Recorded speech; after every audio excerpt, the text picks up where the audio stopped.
She woke up before dawn with a nagging feeling that something different was about to happen. The sky was a pale canvas painted with soft hues of pink and gray. She dressed quickly, slipping into her worn shoes and stepping into the chill morning air. Her name was Emily Harris, and the weight of the world seemed to rest on her shoulders. She had moved to the city 2 years ago, hoping for new opportunities and a chance to escape the small town where her dreams felt too big.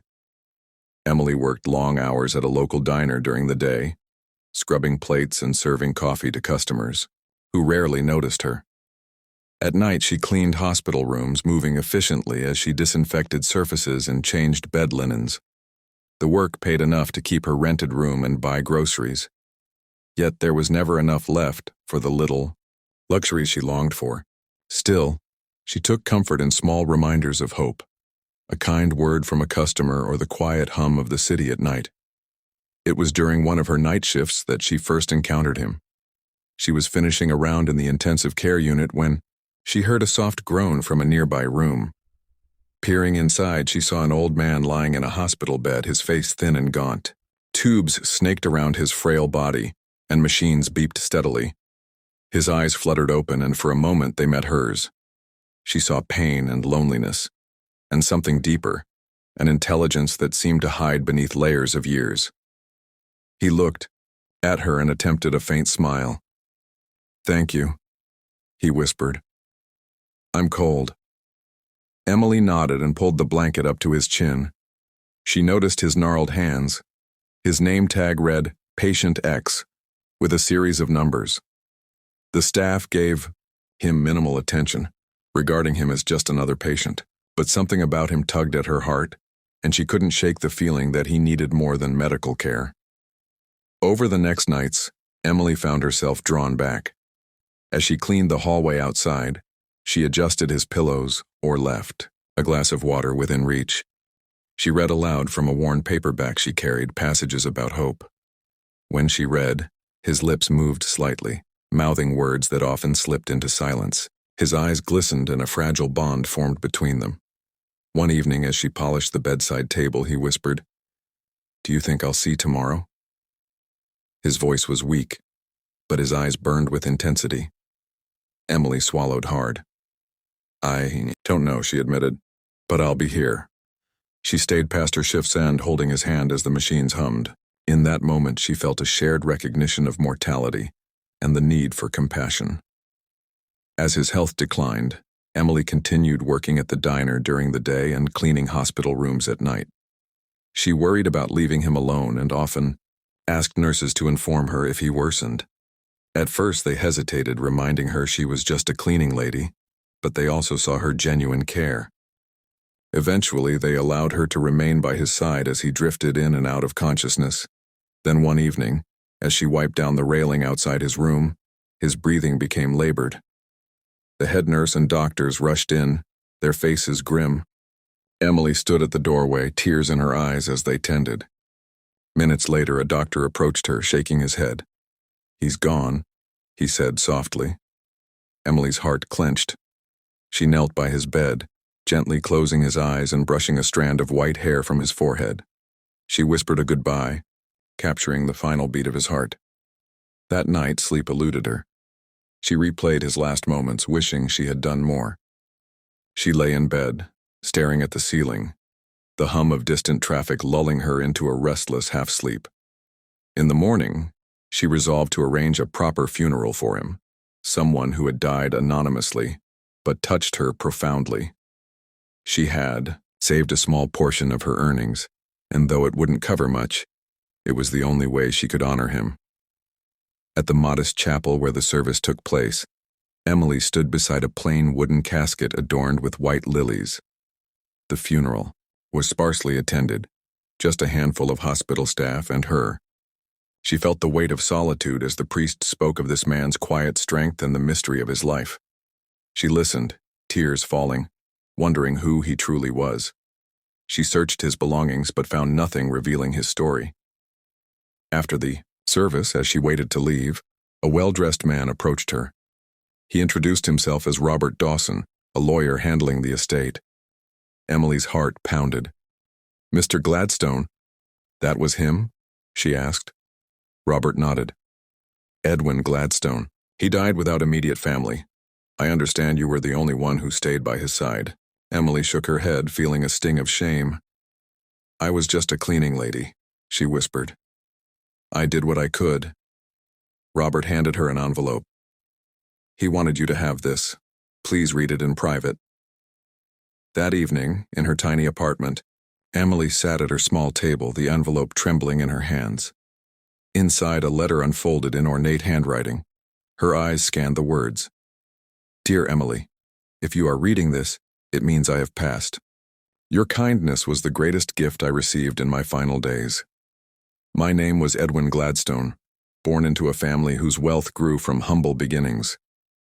Over the years, I built a network of banks that served thousands. I chose to remain anonymous, giving quietly to those in need, believing that empathy was more valuable than recognition. When my health declined, I requested that no one know my identity. I found solace only in the visits of a compassionate cleaning lady who reminded me of the goodness still present in the world. You gave me something no amount of money could buy: human connection. I have no surviving family. I am leaving you. My estate, which includes majority ownership of 9 banks across the country. Enclosed are documents designating you as the beneficiary. I trust you will use these resources to continue what I began, lending hope to those who strive for a better life. Though money can be a burden, it can also be a force for good. May you honor this gift with generosity and purpose. With deepest gratitude, Edwin Gladstone. Emily's breath caught. Her vision blurred as she reread the final lines. She sank onto a stool, the letter trembling in her fingers. She felt as if the ground had shifted beneath her feet. A majority owner of 9 banks? She felt overwhelmed and unprepared. The next days were a whirlwind of meetings with lawyers, accountants, and bank officials. Legal documents filled her apartment, and phone calls demanded her attention at odd hours. She signed papers, updated signatures, and learned the responsibilities of her new role. At first, Emily felt paralyzed by the scale of it all.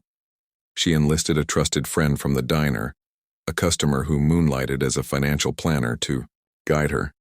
He explained board structures, profit and loss statements, and compliance regulations. You have a tremendous opportunity, he told her. These banks serve thousands, small business owners, families saving for college, retirees relying on interest. Your decisions can change lives.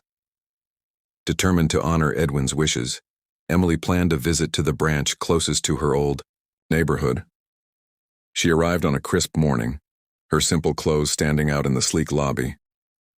She introduced herself quietly to the manager, David, explaining that she wanted to observe and learn before taking major steps.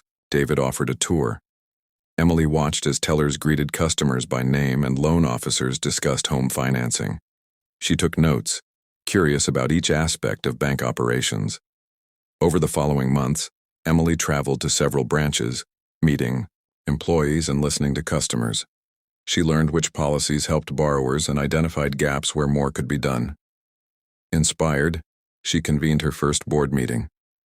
She proposed community outreach, financial literacy workshops, and special loan terms for those in need.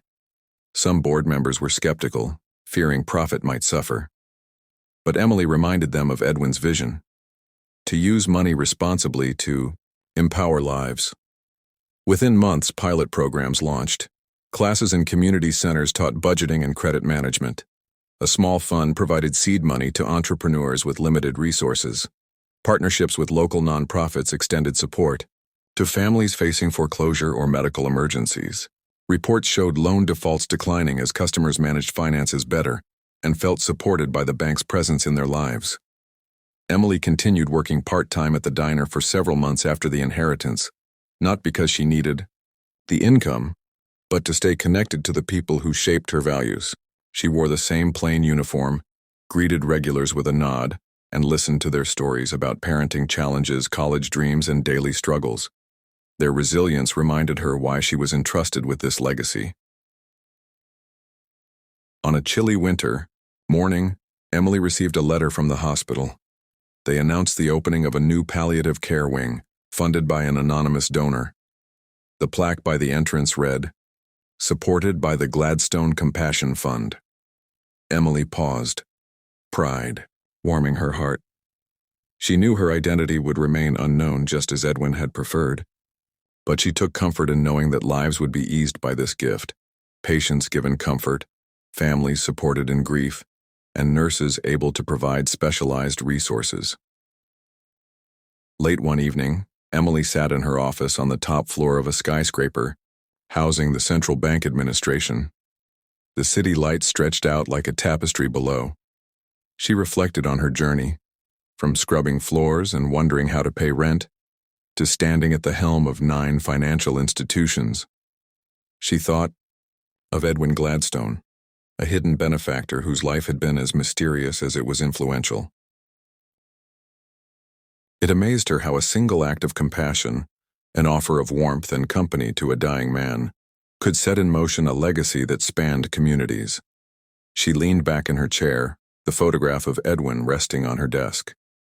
His gentle smile looked back at her, a reminder of the power of empathy. She believed that every decision she made now would honor his legacy. She had restructured loan criteria, expanded community programs, and funded scholarships that opened doors for students who might otherwise never graduate college. The banks were profitable, yet guided by purpose. A soft breeze rustled the curtains as dawn approached. Emily stood and walked to the window, gazing at the horizon bathed in gold. She felt a profound sense of peace mixed with anticipation. There were still challenges, regulations to navigate, markets to monitor, and lives to impact. But she knew she was not alone. She carried the lessons Edwin imparted and the gratitude of countless individuals whose lives were better because of her leadership. She returned to her desk, ready to face the day. Somewhere in the city, a single mother was awaiting a loan that could save her from eviction. A small business owner prepared to apply for funding to expand a family-run restaurant. A high school senior drafted an essay for the Gladstone Emily Scholarship, dreaming of college to study medicine. Each story reminded Emily that the hidden owner of 9 banks was no longer an old man in a hospital bed, but a young woman with a heart full of purpose and an understanding of responsibility. She smiled, ready to honor the man who saw in her the potential to effect change. In her heart, she knew every decision made with compassion was a tribute to his memory. And sometimes the greatest legacies arise from unexpected encounters. As the city stirred to life, Emily embraced her journey, mindful that kindness remained the currency that mattered.